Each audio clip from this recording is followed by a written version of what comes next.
Bienvenue à cette conférence sur l'infarctus.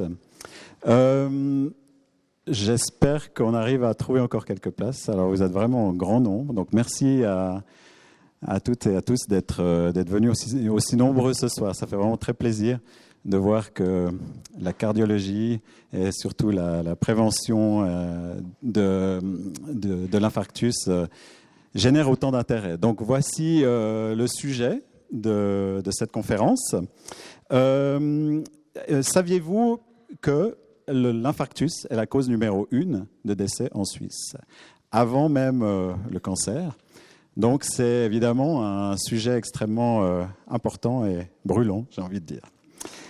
Nous aurons l'occasion d'écouter 3 orateurs ce soir, en commençant par le docteur Fournier, ensuite le professeur Eckhout et puis le professeur Muller qui terminera cette conférence.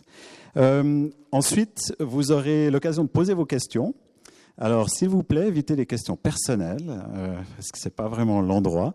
Vous pourrez poser vos questions personnelles aux orateurs après, lors du cocktail qui suivra et qui aura lieu en bas. Donc, on vous montrera où c'est, mais c'est en bas, dans ce dédale du Palais de Rumine. Voilà, évitez donc de poser vos questions personnelles lors de cette session qui durera pas plus que 15 minutes. Donc on sera peut-être obligé d'arracher le micro à la fin. Mais vous aurez encore une fois l'occasion de poser vos questions aux orateurs pendant le cocktail. Avant de passer la parole au docteur Fournier, j'aimerais remercier les sponsors, les partenaires de cette soirée. Tout d'abord, la Fondation vaudoise de cardiologie interventionnelle et aussi la Fondation ProRéa médecine d'urgence. Voilà, j'ai assez parlé. Je passe la parole au docteur Fournier.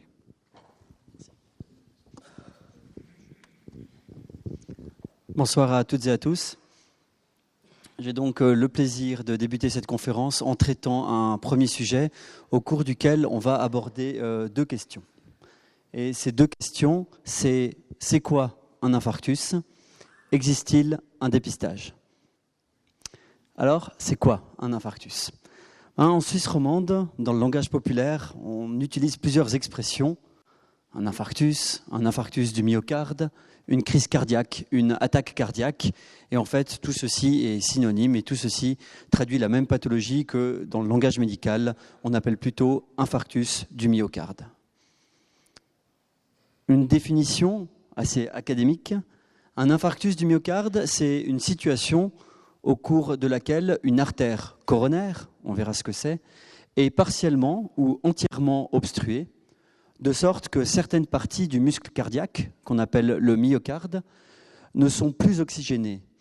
Et comme elles ne sont plus oxygénées, elles vont se nécroser, ça veut dire qu'elles vont mourir, et ce, très rapidement. Alors, on a introduit plusieurs termes médicaux qu'on va décortiquer durant ces prochaines minutes. Alors, vous avez ici la représentation anatomique d'un cœur. Le cœur est un muscle qui se contracte 60 fois par minute. C'est votre fréquence cardiaque, il se contracte donc 1 fois par seconde. Et son rôle, c'est de faire circuler le sang dans l'organisme pour amener de l'oxygène à tous vos organes, à toutes vos cellules. Comme ce muscle, qui est le cœur, fait un travail conséquent, il a lui aussi évidemment besoin de recevoir de l'oxygène pour travailler. Et cet oxygène, comme les autres organes, lui est amené par des artères. Et dans le cas particulier du cœur, ces artères qui sont représentées en rouge s'appellent les artères coronaires. Si on coupe une artère coronaire et qu'on regarde à l'intérieur à quoi ça ressemble, on verrait quelque chose comme ceci. Donc c'est une image en tranche d'une artère coronaire. On voit plusieurs couches qui forment une paroi et puis on voit une surface à l'intérieur qui est la surface par laquelle le sang circule pour amener l'oxygène au muscle cardiaque en l'occurrence. Et ce qui arrive parfois, dans des conditions qu'on va voir prochainement, c'est que des plaques apparaissent. D'abord plutôt modestes, plutôt, je dirais, quelconques, mais qui au fur et à mesure progressent, qui prennent de plus en plus de place dans ce vaisseau, jusqu'à au final obstruer très fortement ce vaisseau. Et on voit ici que la surface initiale qui était totalement libre n'est disponible qu'à 20 ou 30% quand ces plaques sont bien développées. Pourquoi et comment ces plaques apparaissent ? Elles apparaissent avec des facteurs de risque cardiovasculaires. Ils sont bien connus, bien documentés, bien étudiés. Il y en a 4 en particulier qui sont très importants. Le diabète, la fumée, le cholestérol, ce qu'on appelle les dyslipidémies, et puis l'hypertension artérielle. Ceci, c'est des choses qu'on peut bien mesurer, qu'on peut plus ou moins bien contrôler avec des médicaments notamment. Il y a également une part qui est génétique, qu'on contrôle moins, et tout le monde n'a pas une propension identique à développer des plaques avec une exposition similaire à des facteurs de risque. Mais néanmoins, on a des facteurs de risque bien connus et bien documentés qu'on peut contrôler. Alors, qu'est-ce qui se passe dans l'infarctus ? Ce vaisseau qui est obstrué par une plaque va malheureusement connaître un événement qui est la rupture de cette plaque et la formation d'un caillot, si bien que dans un infarctus, le vaisseau soudainement devient totalement bouché. Et puis, ce vaisseau était responsable d'irriguer, si je puis dire, une partie du cœur, et la partie du cœur qui dépendait de ce vaisseau ne reçoit plus d'oxygène, et donc elle se nécrose. Elle commence à mourir, les cellules n'ayant plus d'oxygène, et on commence à voir apparaître une cicatrice qui est représentée ici en noir. Ça, c'est ce qui se passe dans un infarctus. Alors, est-ce fréquent ? Eh bien oui, vous l'avez entendu dans l'introduction, c'est la cause de mortalité numéro 1 dans le monde. Ça représente 7,2 millions de décès chaque année. C'est énorme. Et si on sort nos calculettes, ça représente 14 décès par minute dans le monde, donc 840 décès par heure. Vous avez tous lu, comme moi, les journaux, vous avez regardé la télé, vous avez entendu parler évidemment du coronavirus. J'ai trouvé un décompte aujourd'hui qui fait état de 2765 décès dans le monde. Évidemment, c'est effrayant, ça nous inquiète tous, mais 2700 décès avec le coronavirus, c'est le nombre de décès dus à l'infarctus en 3 heures dans le monde. Donc l'infarctus, c'est vraiment quelque chose... alors, c'est pas contagieux, me faites remarquer, c'est exact, mais c'est énormément plus fréquent. Et malheureusement, on parle des fois d'épidémies de facteurs de risque cardiovasculaire avec l'hygiène de vie de notre, je dirais, société moderne. On aura l'occasion d'en discuter plus tard. Alors ça, c'est les données mondiales. Ça nous effraie chaque fois un peu moins parce qu'on se dit que c'est à l'autre bout du monde. Si on regarde les chiffres pour la Suisse, c'est également la cause de mortalité numéro 1. Ça représente 1 décès sur 3. En Suisse, ça représente 21 000 décès par année et donc 58 décès par jour sont dus aux infarctus. Alors, évidemment, comme un infarctus c'est grave, comme c'est fréquent, je pense que vous êtes nombreux à vous demander s'il existe un dépistage. Alors oui, il existe un dépistage. On va faire la distinction entre 2 scénarios. Le premier scénario, c'est la présence de symptômes avant-coureurs. On va voir ce que c'est les symptômes avant-coureurs. Mais quand il y a des symptômes avant-coureurs, c'est un signal d'alarme et il faut consulter. Les symptômes avant-coureurs sont fréquents dans 50% des cas. Ça veut dire que nous, à l'hôpital, quand on traite des gens qui ont eu un infarctus, quand on a pu rouvrir l'artère, ça sera un des prochains sujets, et qu'on discute ensuite calmement avec les gens, ils nous disent 1 fois sur 2 que dans les jours ou les semaines précédentes, ils avaient des symptômes. Ces symptômes, c'est des douleurs dans la poitrine qui sont présentes à l'effort, qui cèdent au repos, qui sont décrits volontiers comme oppressives. Les gens disent qu'ils ont l'impression d'avoir un poids sur le thorax. Et puis, elles sont parfois accompagnées, mais pas toujours, de douleurs également dans les bras, notamment le bras gauche, les épaules ou la mâchoire. Pourquoi on a ces douleurs ? Parce qu'avant qu'elle se rompe, cette plaque qui va finalement causer l'infarctus, elle obstrue le vaisseau. Et le cœur, quand il est au repos, n'a pas de problème. Il arrive à recevoir suffisamment d'oxygène par la place qu'il reste. Mais en revanche, quand on fait un effort, notre cœur doit plus travailler. Il n'y a plus assez de place pour transmettre assez d'oxygène, d'où les douleurs présentes à l'effort qui cèdent au repos. Donc les symptômes avant-coureurs sont présents 1 fois sur 2, ce qui veut dire froidement, potentiellement, qu'un infarctus sur 2 est évitable si on consulte avant, quand on commence à ressentir ce genre de symptômes. C'est d'autant plus important que malheureusement, lorsqu'on a un infarctus, 1 fois sur 3, la personne n'arrivera jamais jusqu'à l'hôpital. C'est vous dire si les infarctus sont graves et c'est vous dire s'il est important de les dépister. Donc ça, c'était le scénario avec présence de symptômes. On vous encourage donc à consulter votre médecin généraliste, cardiologue ou une permanence médicale. Qu'est-ce qu'on va faire lorsque vous consultez ? On va peut-être débuter par ce qu'on appelle un test d'effort pour comprendre exactement ce que vous décrivez.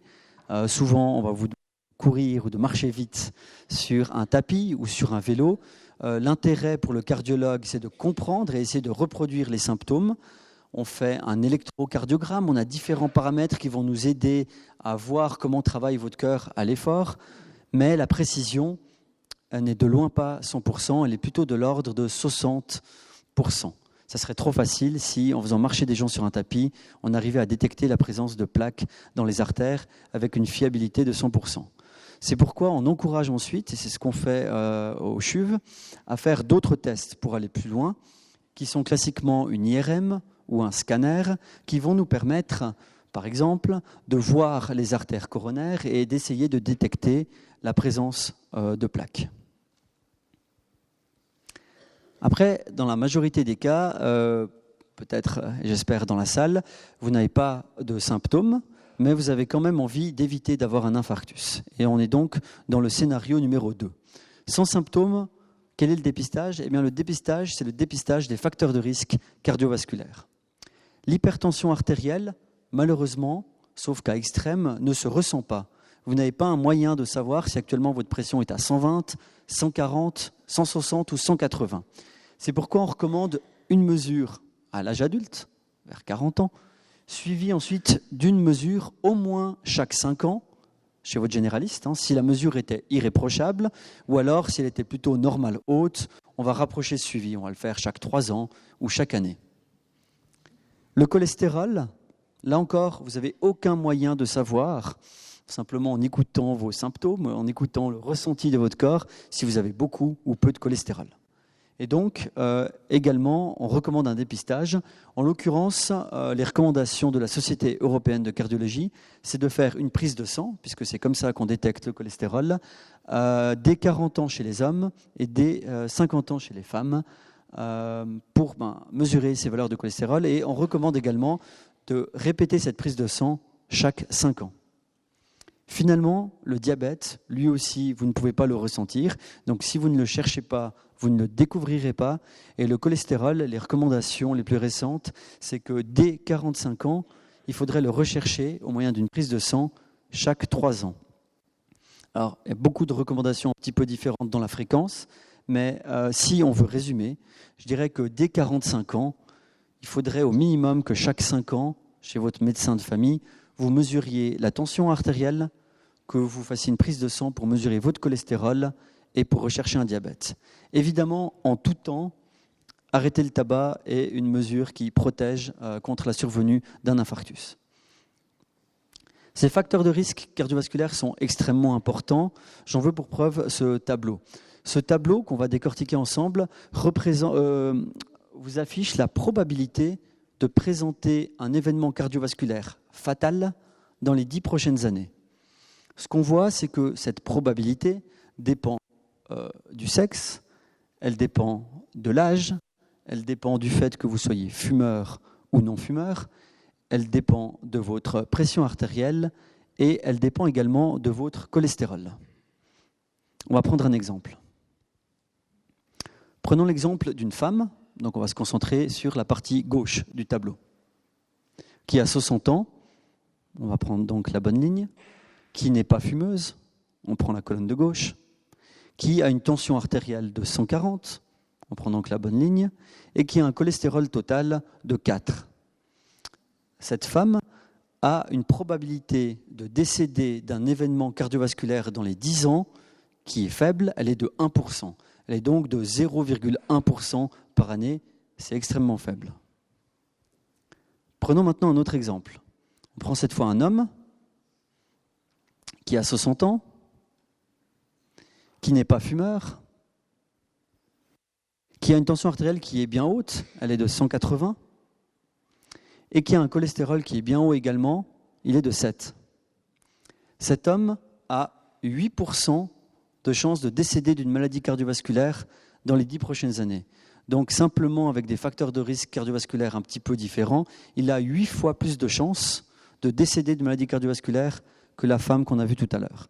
Pourquoi c'est important de regarder ces facteurs de risque cardiovasculaires? Parce que 8%, c'est la probabilité qu'il a avec une tension artérielle à 180 et un cholestérol à 7. En revanche, si on prend le même patient avec une tension à 120 et un cholestérol à 4, on diminue drastiquement cette probabilité puisqu'on la ramène à 2%. Donc, cet homme hypothétique, en contrôlant bien ses facteurs de risque cardiovasculaire, divise par 4 sa probabilité de décéder d'une maladie cardiovasculaire dans les 10 prochaines années, d'où l'importance de ce dépistage des facteurs de risque cardiovasculaires.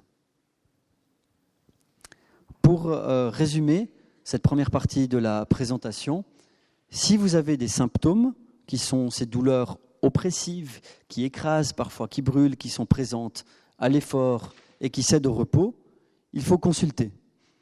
Ces douleurs ne perdurent pas, elles sont là que au moment de l'effort, donc il n'y a pas besoin de consulter en principe en urgence. Il faut consulter son médecin traitant ou alors une permanence médicale, une clinique, un hôpital. Évidemment, le CHUV en fait partie. Sans symptômes, et donc pour tout le monde dans cet auditoire, on recommande chaque 5 ans de se rendre chez son médecin traitant pour faire une mesure de la pression artérielle au brassard ainsi qu'une prise de sang pour rechercher le cholestérol ainsi que la présence de diabète. Je vous remercie et je passe la parole au prochain orateur.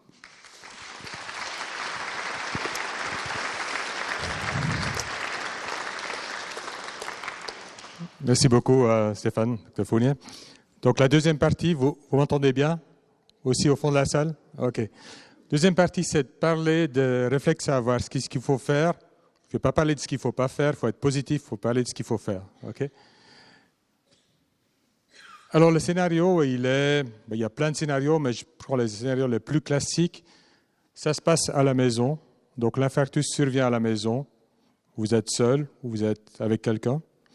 Ou bien ça se passe à l'extérieur, sur la voie publique, où il y a des scénarios un peu particuliers, dans un avion, dans un stade de foot, pendant un événement sportif. On va parler de ces scénarios puis discuter un petit peu des attitudes à avoir.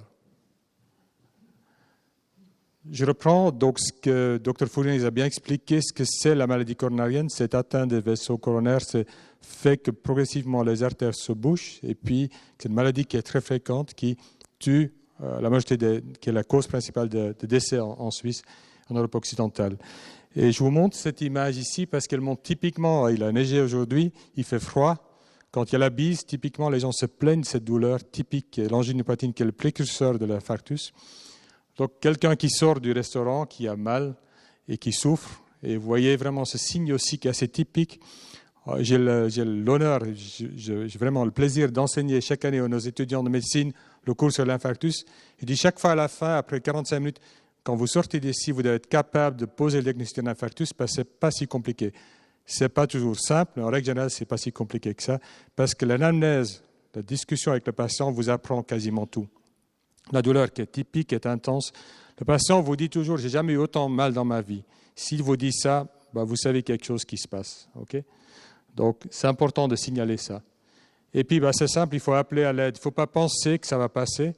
Pas plus tard que ce matin, j'ai discuté avec une patiente qui a fait un infarctus il y a 1 mois. Elle dit, j'ai eu mal à la poitrine, c'était horrible, mais ça a passé. J'ai pensé que c'était une angoisse, je ne sais pas. Il ne faut pas hésiter. Il faut appeler à l'aide. On est une société civilisée, on est là pour vous aider. Donc, il faut appeler à l'aide. Comment ça se fait? Je vous pose la question. Connaissez-vous les numéros d'urgence en Suisse? Combien? 144. 1 fois, 2 fois, 144. OK. En effet, c'est le 144, mais il y en a beaucoup plus. Et moi, je vous avoue que je ne les connais pas tous, mais ils sont tous là. Il y a quelque chose qui est faux? 118, c'est le feu. Oui, je ne vous ai pas compris. Donc, 144, ce n'est pas compliqué. OK? Alors, regardez. Là, vous avez le patient. Donc, on va vous partager une vidéo, quelques éléments, moi et le professeur Müller, quelques vidéos, courtes vidéos qui vont vous illustrer le problème de l'infarctus. depuis le début jusqu'à la prise en charge et même quasiment le départ de l'hôpital. Donc là, vous avez notre patient, mais il est gaucher, comme vous voyez, et il a eu le bon réflexe, il a appelé rapidement à l'aide. Il a une douleur au niveau de la poitrine, il souffre, c'est un acteur, mais il souffre, vous voyez, et il appelle. Il arrive là. Donc c'est cette personne-là qui reçoit l'appel, et ce sont des infirmiers ou des ambulanciers spécialisés qui ont une formation spécifique pour la prise en charge des urgences médicales. Écoutez, là commence la première petite vidéo qui va vous mettre un petit peu, voilà, vous faire comprendre ce qui se passe.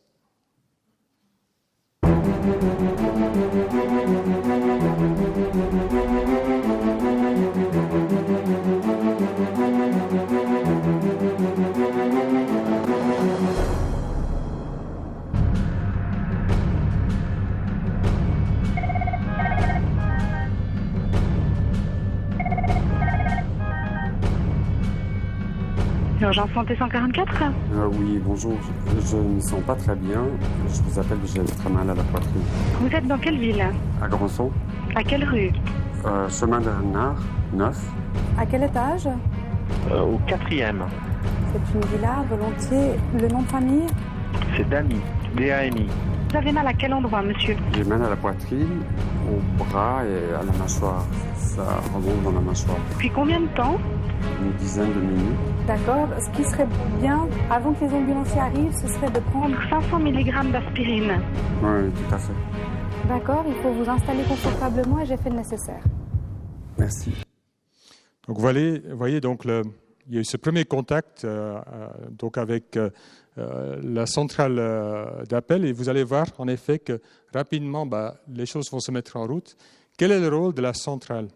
C'est simple, c'est d'interroger, de guider et puis de rassurer le patient dans la mesure du possible et son entourage parce qu'il n'est pas toujours seul. J'ai pu discuter un peu avec le professeur Caron qui est le chef des urgences pour juste savoir un petit peu qu'est-ce qu'il y en a des statistiques chez nous. En règle générale, c'est le conjoint, la personne qui habite avec le patient qui appelle. C'est rare que c'est quelqu'un qui habite seul, mais c'est souvent quelqu'un qui est là. Et donc, émettre un éventuel diagnostic. Alors, pour émettre le diagnostic, il y a ce que vous a montré Dr Fournier, c'est facteur de risque. Donc, elle va essayer de creuser un petit peu. Si vous avez 20 ans, vous avez mal à la poitrine, peu probable que ce soit un infarctus. Tout est possible, bien sûr, en médecine, mais elle va creuser et essayer de comprendre si jamais il s'agit d'un infarctus. Donc, cette personne va essayer de comprendre ce qui se passe et déjà essayer d'avancer sur un éventuel diagnostic. Et puis, envoyer le SMUR. En fait, il y a des diagnostics codés, quand c'est probablement le cœur, quand c'est un infarctus, on envoie toujours un médecin sur place. Le SMUR, c'est donc une ambulance médicalisée et une ambulance qui vont aller sur le domicile du patient pour en fait s'en occuper au plus vite possible. Et ça va assez vite. Il m'a dit en fait qu'en ville de Lausanne, c'est 10 à 15 minutes entre l'appel et puis l'arrivée sur place. Et en plus, la personne qui est au 144 sait où il s'agit et elle connaît l'immeuble parce qu'ils ont des logiciels pour voir où exactement ça se passe. On avance. Alors, comment c'est chez nous? Vous voyez le canton de Vaud avec ses 450 000 habitants. Et vous voyez que ces SMUR, ces ambulances médicalisées, où c'est forcément un médecin qui va venir sur place chez le patient, c'est bien réparti sur le canton. Il y a la REGA qui est en fait rarement utilisée, le professeur May vous en parle là, rarement utilisée pour les transports des infarctus parce que tout est assez proche, sauf quelques régions, disons, en montagne. On continue. Alors, vous êtes seul. Que faites-vous en attendant ces 10-15 minutes, voire un peu plus si vous êtes en campagne? Vous restez au téléphone avec la centrale 144. Quand il s'agit d'un infarctus, en principe, la personne va rester en contact avec vous et écouter et vous guider. Elle ne va pas lâcher le téléphone. Et il suffit de suivre les instructions. On vous a parlé de l'aspésique à donner, l'aspirine qu'on donne. Le professeur May vous en parlera éventuellement. Et puis, vous attendez l'arrivée des secours. Vous ne pouvez pas faire plus. Vous êtes seul chez vous, vous avez mal, appelez rapidement, attendez. Voilà. Vous êtes témoin par exemple sur la voie publique, vous êtes témoin à la maison, vous restez au téléphone avec le 144. Vous ne lâchez pas le téléphone et puis vous suivez les instructions. Il faut quand même signaler que, et ça, Dr Fournier vous l'a dit, il y a un risque potentiel d'un arrêt cardiaque. Il y a un risque potentiel de perte de connaissance. Si la personne perd connaissance, cette personne fait potentiellement un arrêt cardiaque. Moi, je l'ai vécu moi-même il y a 25 ans sur les pistes à Morgin, où j'arrive en haut à la piste, puis il y a quelqu'un qui est posé par terre, la main sur la poitrine, il s'est arrêté devant nos yeux, on a réanimé le patient.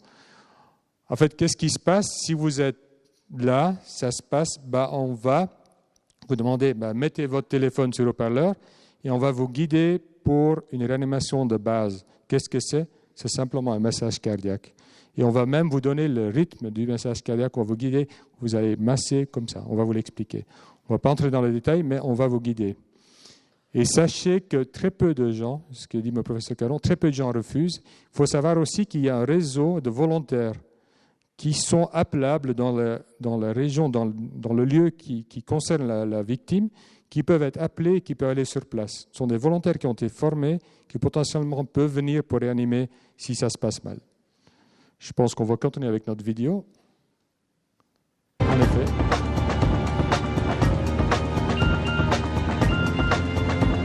Donc là, il y a l'appel et la centrale qui avertit les médecins et le SMUR.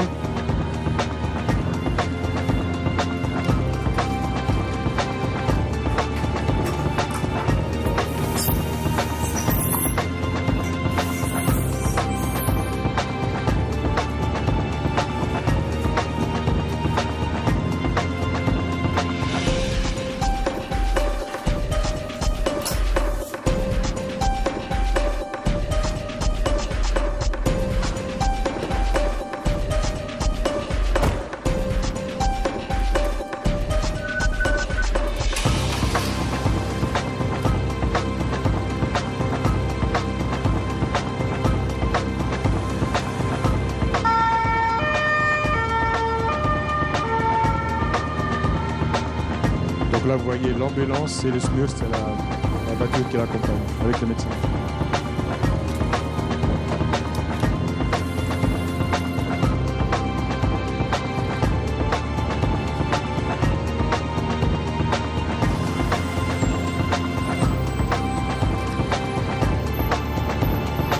C'est pas vraiment un grand son, mais bon, c'est pas très important.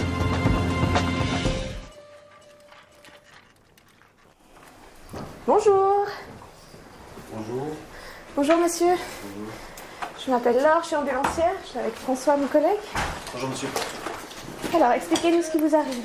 J'ai mal à la poitrine. D'accord. J'ai des soufflements dans la mâchoire, dans l'épaule. Elles ont apparu au repos. Et il n'a pas d'antécédent à part du cholestérol. Okay. On est en train de prendre les constantes. Je te laisse la place. Okay, ouais. Il n'y a pas de dyspnée associée.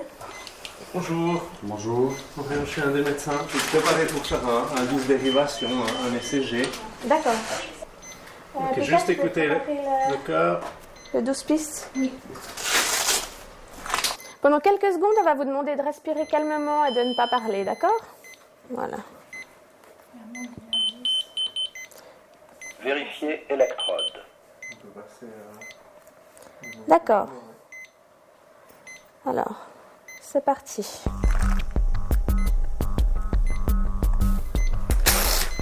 Donc là, vous voyez que ça va très vite. Donc on fait l'électrocardiogramme, on va tout de suite l'interpréter. Vous allez voir comment ça se passe. D'accord. Alors, le logiciel qu'on utilise a changé, mais on va scanner puis on va envoyer par moyen électronique l'électrocardiogramme à un médecin trieur. Donc l'électrocardiogramme est fait et envoyé.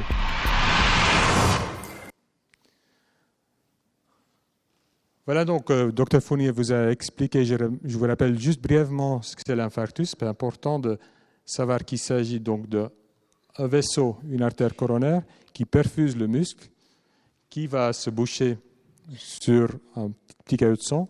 Et le muscle qui dépend de ce vaisseau, il souffre. Et s'il n'y a pas un traitement, il va nécroser, il va mourir complètement, il sera remplacé par une cicatrice. C'est ce qu'on veut à tout prix éviter, et le temps compte.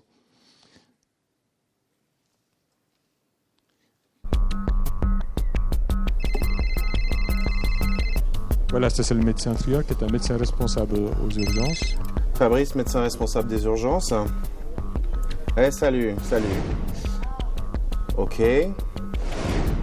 Ok.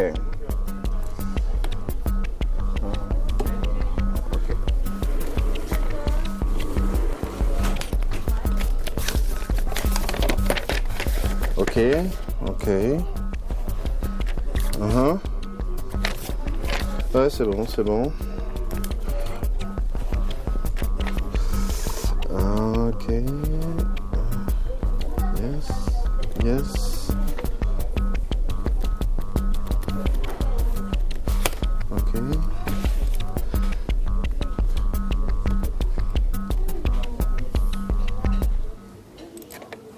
Donc là, vous voyez les ouais, c'est bon, on te l'attend, hein, c'est bien un STEMI.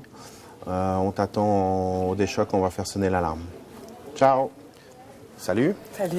Je viens d'avoir un appel du SMUR de Lausanne. Il nous envoie une filière STEMI. C'est un homme de 50 ans qui a des DRS oppressifs typiques depuis environ 20 minutes. Le CGI typique.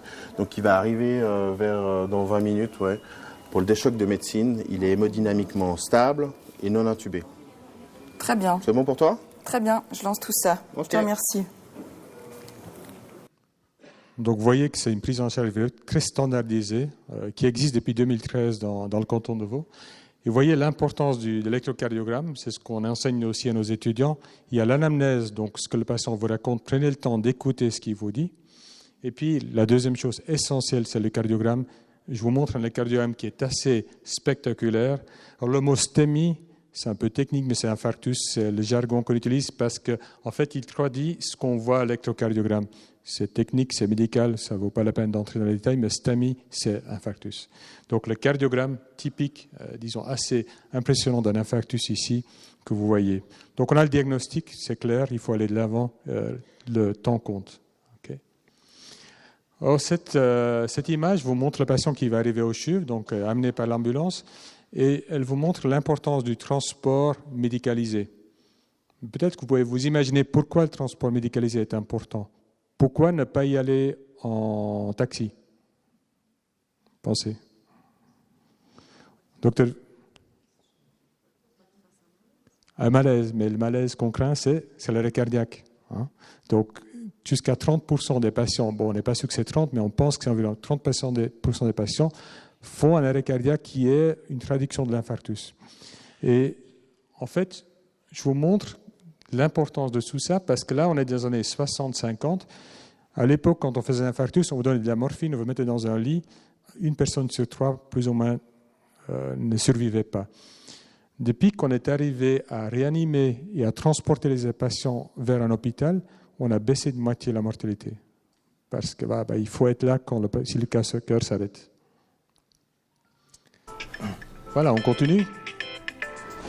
Oui, allô, Muller?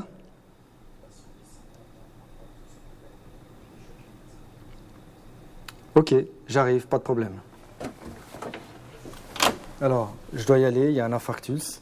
On se voit tout à l'heure, tu peux déjà lire l'article, ok? Donc voilà, le cardiologue était averti et toute une chaîne se met en route parce qu'il y a une filière infarctus qui arrive. Donc l'infarctus arrive au CHUV.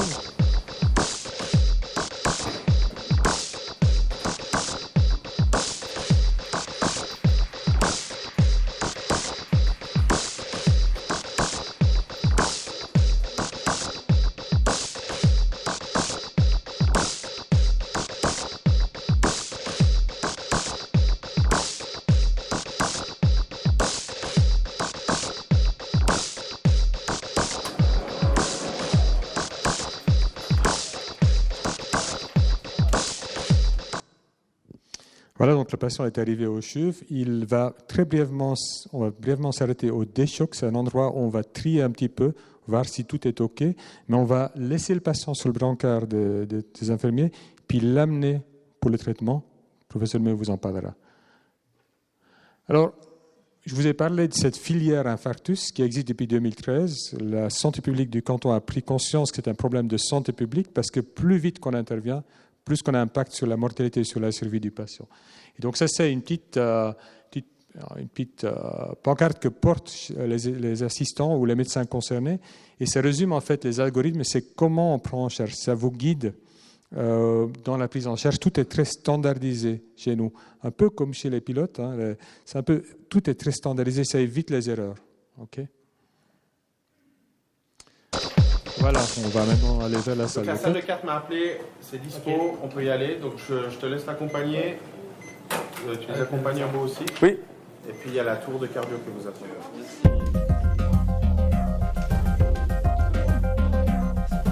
Je vous rappelle ça brièvement.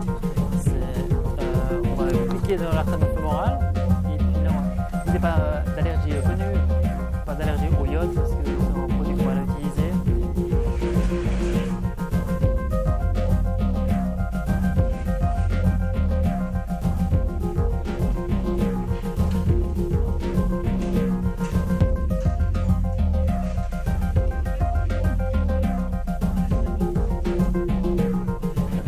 Bonjour monsieur, mon nom est le Dr Muller, vous avez mal dans la poitrine. On va faire une petite piqûre ici et on va anesthésier, puis après on va remonter, aller faire le diagnostic et puis à la fin de la procédure on n'aura plus qu'à comprimer, ok? On y va.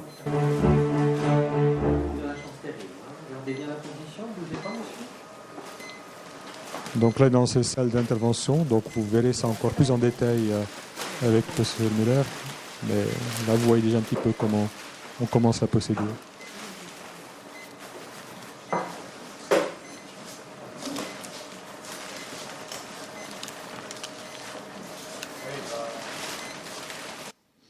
Voilà.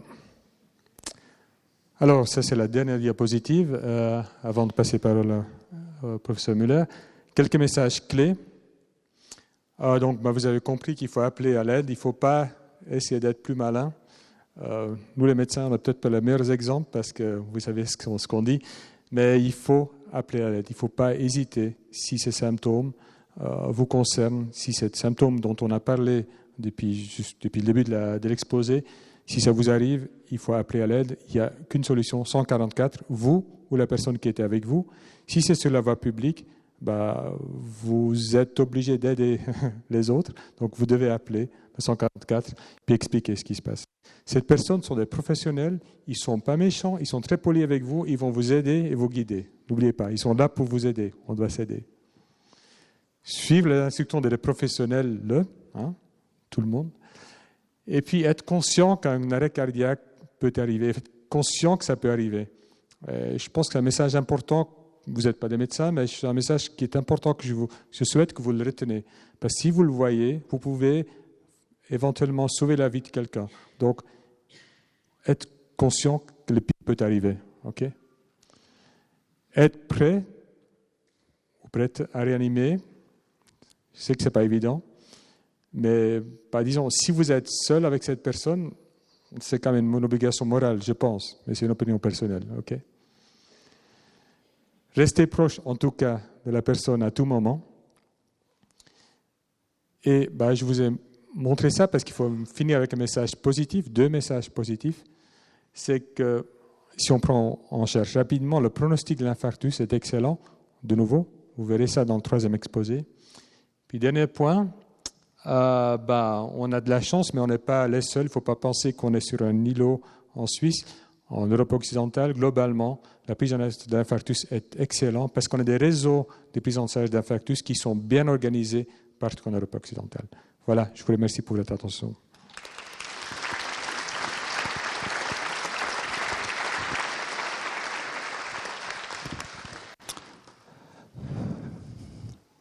Voilà, on va passer au traitement. Finalement, vous avez vu comment il fallait dépister un infarctus du myocarde ou comment on pouvait l'éviter. Et mon rôle ce soir, c'est de vous montrer comment on le traite finalement. Là, vous avez vu comment on arrivait jusqu'à l'hôpital et comment on va pouvoir le traiter. Alors le traitement, le premier traitement sera efficace uniquement si on arrive vite à l'hôpital. Vous devez arriver vite. On pense que chaque minute compte. Finalement, chaque minute, il y a un bout de muscle qui est en train de se perdre et on ne peut pas le récupérer. Donc, la vitesse à laquelle vous arrivez à l'hôpital permet finalement de diminuer l'incidence de la morbidité de l'infarctus du myocarde. Voilà ce qui se passe dans une artère quand finalement vous avez un infarctus. Eh bien, c'est une artère qui a des globules rouges, des plaquettes, enfin il y a un certain nombre de cellules qui sont normales, et puis il y a des dépôts de cholestérol qui sont la plaque d'athérosclérose. Et cette plaque d'athérosclérose va se déchirer et accumuler et attirer ces cellules sanguines, et vous allez avoir finalement un thrombus. Un thrombus, ça veut dire qu'il y a un caillot de sang qui se forme et qui bouche l'artère. Ça, c'est l'infarctus du myocarde dans une artère d'un patient qui fait un infarctus du myocarde. Alors on a essayé pas mal de traitements et on a essayé de dissoudre ce caillot, ça a marché plus ou moins bien. Et actuellement en 2020, le meilleur traitement, eh bien, c'est de déboucher mécaniquement l'artère, c'est-à-dire de s'introduire dans l'artère et d'aller ouvrir l'artère mécaniquement avec des guides. Vous allez voir comment.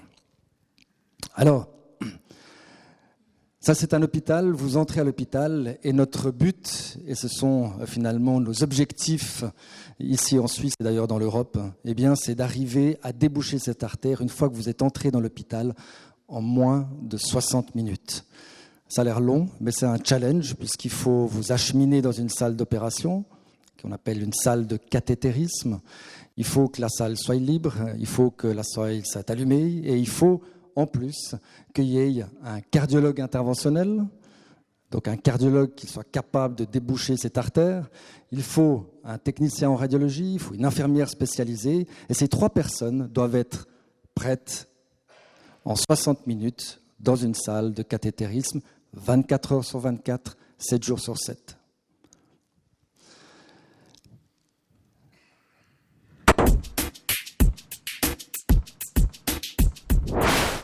Voilà, c'était un peu fort, mais enfin bref.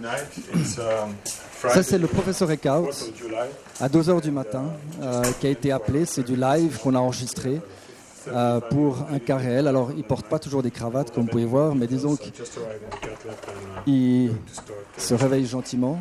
Ce n'est pas un métier facile. On doit être finalement en 60 minutes, alors que vous étiez en train de dormir, vous devez aller déboucher une artère de façon relativement précise. Ce n'est pas une intervention qu'on peut faire les yeux fermés. Donc, on doit quand même être alerte. La salle de cathétérisme, eh bien c'est ça. C'est une salle avec un lit qui n'est pas très confortable, mais qui nous permet surtout d'avoir un amplificateur de brillance. C'est en fait une radiothorax qui est en continu et qui nous permet de visualiser ce qu'on est en train de faire dans le cœur. Ça s'appelle une salle de cathétérisme et on doit vous acheminer en moins de 60 minutes sur cette salle et d'avoir débouché votre artère. Alors ça, c'est un cœur. Et puis, finalement, pour aller ouvrir ces artères coronaires que vous voyez ici, eh bien, vous vous rendez compte qu'en fait, vous pouvez prendre n'importe quelle artère dans votre corps, vous allez atteindre le cœur avec les voies naturelles. Alors ici, vous avez par exemple l'artère radiale, l'artère du poignet. Eh bien, vous allez voir que finalement, si vous entrez dans cette artère, eh bien, vous arrivez au cœur. Eh bien, le cathétérisme, c'est exactement ça. C'est d'aller ponctionner une artère et d'aller en fait utiliser les voies naturelles pour se rendre sur le site de l'occlusion coronarienne via un matériel spécifique que je vais vous détailler. Alors le cathétérisme, en gros, qu'est-ce que c'est ? C'est un peu technique, mais je pense que c'est relativement important que vous compreniez qu'en fait, on ponctionne une artère avec une aiguille et cette aiguille, en fait, va arriver jusque dans l'artère. Vous allez avoir un reflux de sang, et je vais vous le montrer tout à l'heure, âme sensible, s'abstenir. Eh bien, vous allez avoir un reflux de sang. Et à travers cette aiguille, vous introduisez un fil métallique qui nous donne le chemin, finalement, des voies naturelles. On retire l'aiguille et on introduit un petit tube en plastique qui s'appelle un introducteur. Et cet introducteur a la capacité de, finalement, nous mettre sur la voie de l'artère et de ne pas avoir de reflux puisqu'il y a une valve anti-reflux. C'est relativement simple, mais ça nous permet finalement d'avoir un accès à l'artère et de pouvoir introduire nos cathéters. Un cathéter, c'est juste un tube en plastique qui nous permet d'arriver sur le site de l'occlusion coronarienne. Alors, on utilise de façon majoritaire maintenant, depuis quelques années, l'artère radiale, mais on peut aussi utiliser l'artère fémorale. C'est des détails relativement techniques, mais enfin, on utilise une ou l'autre des artères pour s'acheminer au cœur. Alors, on va utiliser, à travers notre introducteur anti-reflux, on va introduire des tubes en plastique qu'on appelle cathéters et qui ont des courbes spécifiques qui nous permettent d'aller cathétériser, donc d'aller jusqu'au site de l'artère, et puis d'injecter du colorant, du produit de contraste, et qui va nous permettre d'identifier le site de l'occlusion coronarienne, de l'infarctus. Alors, la petite histoire, elle est assez marrante. C'est un urologue, c'est pas un cardiologue, mais un urologue qui a, pour la première fois, découvert finalement qu'on pouvait s'introduire dans ces voies naturelles. Il a introduit un cathéter vésical, donc de vessie, dans une veine et a finalement compris que si on poussait ce cathéter du bras dans une veine, on arrivait au cœur.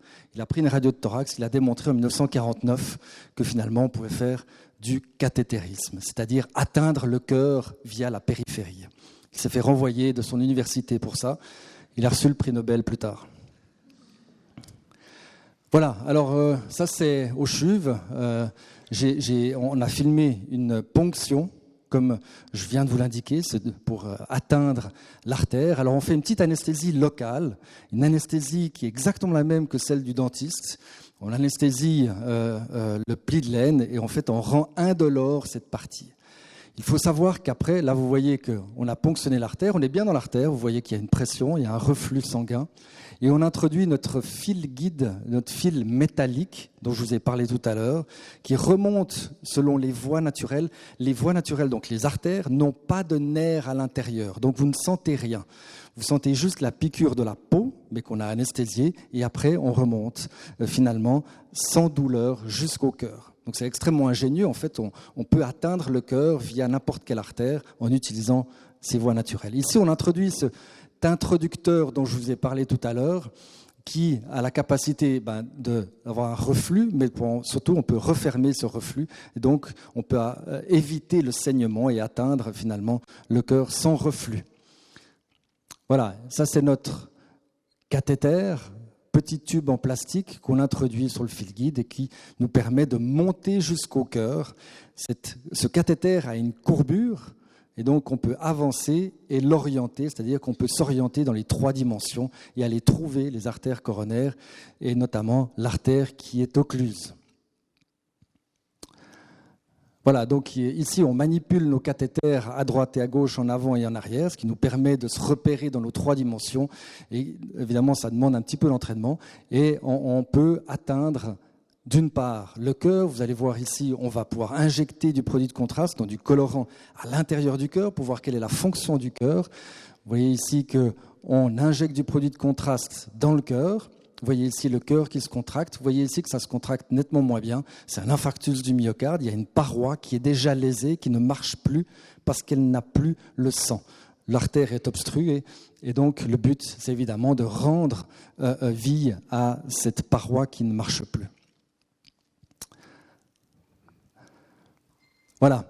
Le traitement, le traitement, ici on a imagé finalement une occlusion coronarienne avec des dépôts d'athérosclérose, des dépôts de cholestérol, des cellules inflammatoires. Et le but du traitement, c'est d'aller implanter une petite cage métallique qu'on appelle stent.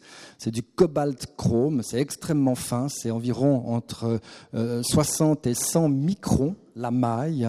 Et on achemine finalement via nos cathéters jusqu'au site de l'occlusion ce stent qui est non déployé, qui est monté sur un ballon, un petit ballon qu'on peut gonfler à distance. Vous voyez ce ballon, on gonfle le ballon et on expand cette cage métallique qu'on appelle stent et qui nous permet de maintenir l'artère ouverte. Cette cage métallique, le stent, reste à vie et c'est un peu comme une prothèse de hanche, vous allez la garder à vie, mais il n'y a pas de rejet, il n'y a pas de problème spécifique à l'assimilation de ce matériel dans le corps. Ça, c'est un stent, c'est la taille d'un stent, non déployé. Déployé, vous voyez ici un doigt, c'est entre 2 et 4 mm de diamètre, en 10 et 40 mm de long. Et on doit acheminer ça dans vos artères, dans une artère qui est bouchée. Alors pour la petite histoire encore, le pays de Vaud, notamment Lausanne, est très intimement associé au développement du cathétérisme et du traitement de l'infarctus du myocarde. Monsieur Wallstent, alors il est suédois, mais il vivait dans le canton de Vaud, et c'est la personne qui a inventé finalement le stent. Il s'appelait Wallsten, mais il a inventé le stent avec un T à la fin. C'était en 1980, en 1987. Un de nos prédécesseurs, le professeur Ulrich Sigvart au CHUV, a implanté probablement le premier stent au monde, ici au CHUV. Est-ce que c'est une thérapie qui marche ? Cette patiente, 20 ans après, vivait toujours. Elle a reçu le premier stent au monde, ici au CHUV. Voilà, ici on est de nouveau live avec le professeur Eckhout qui était de garde ce jour-là, comme vous l'avez vu tout à l'heure. Il s'est changé et vous voyez ici, on a introduit du colorant, du produit de contraste et il y avait une artère qui est bouchée. Alors il a introduit son fil guide dont je vous ai parlé tout à l'heure. Alors il manipule ses doigts, donc il tourne le fil guide et il l'avance et le recule, encore une fois, donc il peut se repérer en 3 dimensions. Et il se repère sur l'historique du produit de contraste qu'on a injecté. Il se rappelle où l'artère va et il introduit son fil guide. Vous voyez ici, il suit l'artère. Donc il a finalement perforé le caillot de sang dont je vous ai montré tout à l'heure qui obstruait. On injecte un peu de contraste. Vous voyez que rien que d'introduire ce fil guide, ça a permis de restaurer une partie du flux artériel. Et l'objectif maintenant, c'est d'aller mettre... Allô ? Oui, d'aller mettre le stent. Alors vous voyez ici, il y a ce fil guide et il va monter ce stent qui est non déployé, que vous voyez ici en live, c'est-à-dire en live différé, je dirais. Et on va pouvoir le monter jusqu'au site de l'implantation. Vous le voyez ici au site de l'occlusion. Voilà. Vous voyez qu'il y a maintenant, en fait, l'occlusion est soulevée et vous voyez que le déploiement du stent va rendre une artère quasiment lisse et restaurer une artère quasiment normale. Voilà. Vous voyez ici, il y avait une occlusion, l'artère est ouverte. Alors, la gravité de l'infarctus va dépendre finalement du temps qui sépare l'occlusion de l'ouverture. S'il est très long, il y aura beaucoup de dégâts. S'il est très court, il y a très peu de dégâts. Voilà, les suites du traitement, ça c'est le traitement basique. On doit rapidement aller déboucher cette artère et vous avez compris comment on peut le déboucher. Maintenant, évidemment, ça ne s'arrête pas là. Ça c'est J0, je dirais. Et puis, il y a en fait une durée d'hospitalisation qui est entre 3 et 7 jours. Les petits infarctus, petits délais d'attente, petite nécrose, petite mort cellulaire, ça va être peu de jours d'hospitalisation. Et l'autre versant, évidemment, s'il y a un long délai, il y a un grand territoire infarci, la durée d'hospitalisation va être beaucoup plus longue. Et après, les suites sont relativement importantes. Ici, on a ouvert l'artère, mais en fait, ce qui va faire le pronostic réellement, c'est ce qu'on va faire de notre hygiène de vie. C'est une hygiène de vie médicamenteuse, c'est une hygiène de vie aussi de comportement. Et vous allez bien comprendre qu'il y a un certain nombre de médicaments qu'on prend et on les prend à vie. Alors c'est relativement lourd, mais si on arrive à prendre ces médicaments à vie, on arrive à baisser de façon substantielle la mortalité associée à l'infarctus, c'est-à-dire ne pas refaire un infarctus. Alors c'est des médicaments, j'ai mis des noms barbares, anti-agrégants plaquettaires, c'est donc des médicaments qui fluidifient le sang et qui permettent d'éviter les caillots de sang.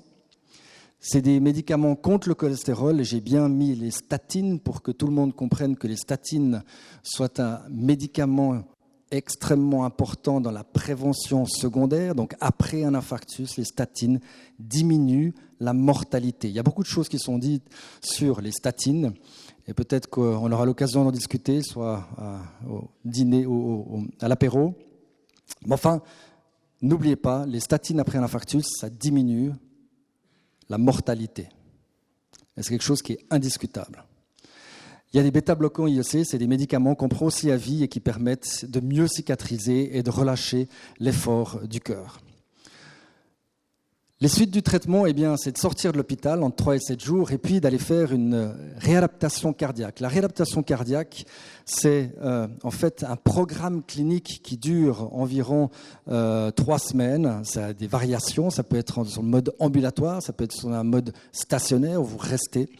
On a plusieurs cliniques dans le canton de Vaud. Il y a la Linière qui est très connue et qui a un mode stationnaire. C'est une magnifique clinique qui permet finalement de réorienter l'hygiène de vie qui était avant l'infarctus avec une nouvelle hygiène de vie dont je vais vous parler.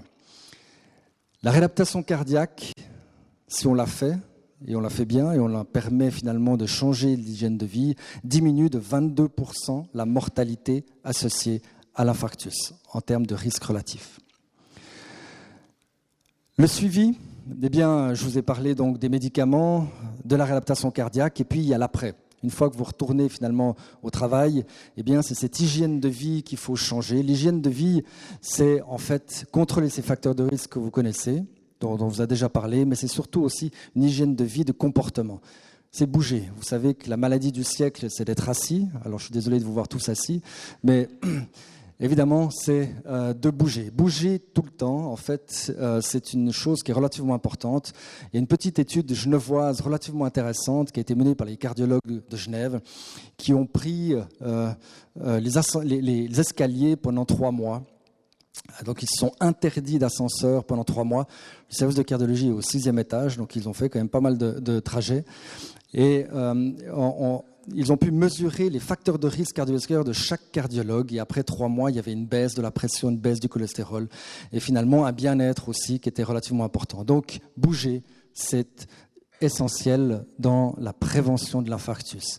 On compte environ 150 minutes à 300 minutes par semaine. En fait, il faudrait quasiment 1 heure tous les jours, 5 jours par semaine.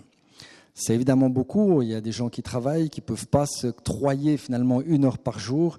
Mais c'est ce qu'il faudrait finalement, après un infarctus en tout cas, pour diminuer la mortalité associée à cette maladie. On peut avoir des intensités moyennes. Intensité moyenne, c'est une marche rapide. On peut faire du jogging. On le sait parfaitement. De courir un marathon ne protège pas beaucoup plus que de marcher rapidement plusieurs fois par semaine. Donc ça n'a rien d'aller faire et de se dire qu'il faut faire du marathon. Finalement, marcher rapidement tous les jours, eh bien, c'est un effet extrêmement important pour prévenir la morbidité, la mortalité associée à l'infarctus du myocarde. Bien se nourrir, je suis un peu un prêcheur, mais disons que bouger c'est essentiel, nourrir aussi finalement. On doit prendre des fruits, des légumes, vous le savez, c'est écrit partout. Le sel est un facteur qu'on devrait diminuer, qui a une propension à élever la pression artérielle. Le poisson, vous savez que les poissons gras sont à recommander 1 à 2 fois par semaine, les viandes maigres aussi. Des fibres. Limiter les acides gras saturés, donc on devrait finalement se focaliser sur les acides gras polyinsaturés ou monoinsaturés. Les acides gras saturés qui viennent des graisses animales, le beurre et j'en passe, sont à proscrire. Et le règne végétal, l'huile de noix de coco, l'huile de palme qu'on retrouve dans le Nutella si jamais, eh bien, c'est des huiles qui ont une propension à augmenter les maladies cardiovasculaires. Bien boire, eh bien, c'est de l'eau surtout. Éviction des sodas. Le soda a une propension à développer des intolérances au glucose et donc c'est un apport calorique extrêmement important qui est complètement inutile. Donc évitez les sodas. Quand je disais bien boire et que de l'eau, il y a quand même la possibilité de boire, et c'est la bonne nouvelle de ce soir, de boire de l'alcool. C'est 2 verres par jour pour les hommes, 1 verre pour les femmes.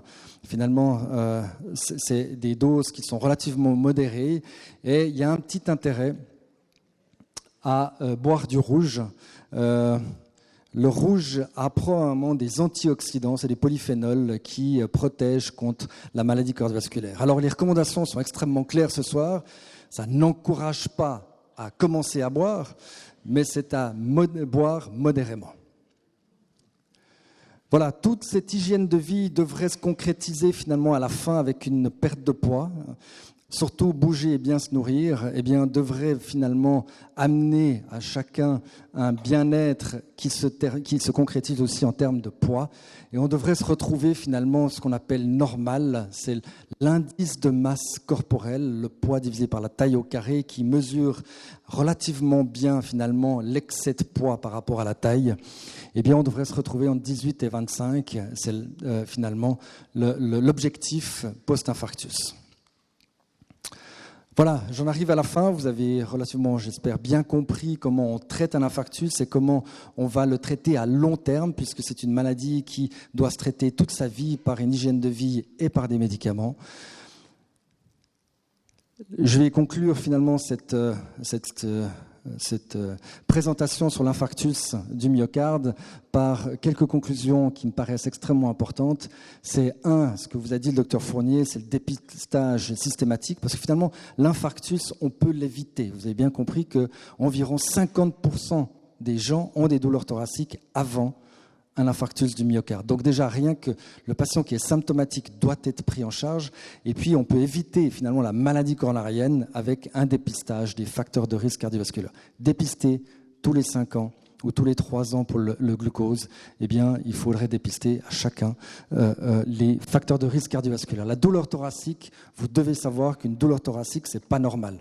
Alors, on a très souvent une douleur thoracique, une émotion finalement va faire un serrement thoracique. C'est relativement compliqué. Il faudrait finalement une émotion de assez longue durée pour que cette douleur thoracique mime un infarctus du myocarde. Mais je pense que notre recommandation ce soir, c'est de dire que d'appeler une fois trop l'ambulance, c'est pas si mal. Il faut appeler l'ambulance, c'est le 144, je vous en prie, essayez de retenir ce numéro, je crois que tout le monde l'avait, mais c'est notre grande crainte, c'est que quelqu'un se retrouve quelque part et ne puisse pas appeler finalement le 144. Le traitement rapide de l'infarctus améliore le pronostic, et ça je crois que vous l'avez bien compris, chaque minute compte, il faut aller vite, et cette vitesse permet de diminuer la mortalité. Et puis, l'hygiène de vie est une chose qui est extrêmement importante. Elle est difficile à établir. Je crois que quand on a vécu pendant 40 ans avec une hygiène de vie X et de changer tout d'un coup avec une hygiène de vie Y, c'est relativement compliqué.